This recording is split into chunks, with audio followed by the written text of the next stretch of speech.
Axel, que s'est-il passé à cet endroit bien précis? Ah ben, ici, on est vraiment dans le champ de bataille en août 1914.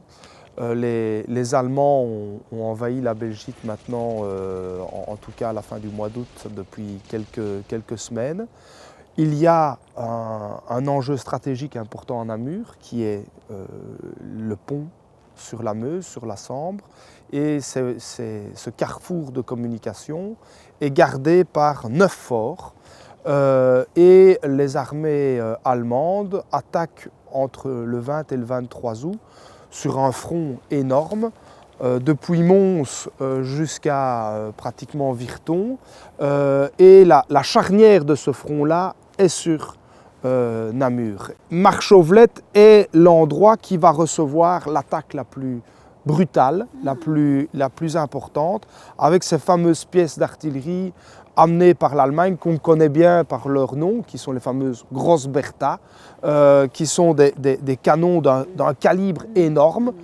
Et donc ces soldats vont vivre des moments d'angoisse terribles, parce qu'ils vont être littéralement assommés, ensevelis par cette puissance inédite jusque-là.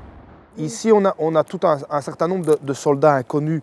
Pourquoi? Parce que ça a été une explosion tellement forte qu'après l'explosion, on n'a pas su les identifier. Ou alors, ce sont aussi, comme ici, des soldats qui ont été découverts assez longtemps après les combats. Par exemple, ceux-ci, leurs corps ont été découverts à Hermeton-sur-Bière, mais ils sont ensevelis ici, donc on n'a pas su les identifier. C'est le problème. Donc c'est pour ça que ce sont des soldats inconnus, on les a trouvés ici ou ailleurs, mais on les a inhumés ici ensemble, pour les rassembler et les commémorer ensemble. C'est ça. Mais la moyenne d'âge aussi. C'est une moyenne d'âge relativement peu élevée, 19, 20, 25, 30 ans.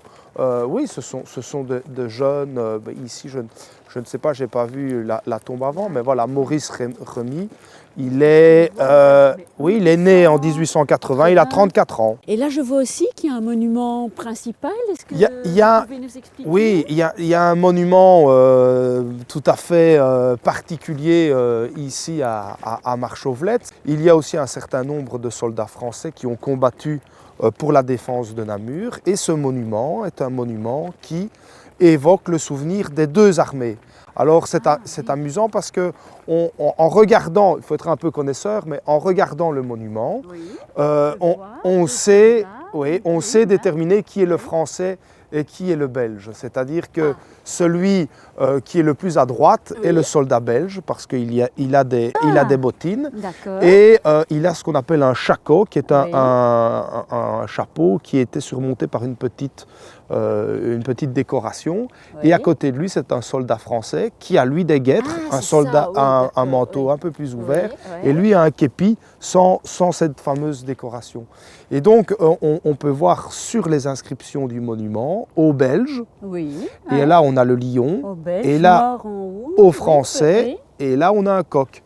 Donc on a bien cette union entre Belges et Français qui sont honorés par une patrie qui est endeuillée par une femme avec la végétation autour. Donc ici on a un cimetière franco-belge, mais on le voit, qui est majoritairement belge.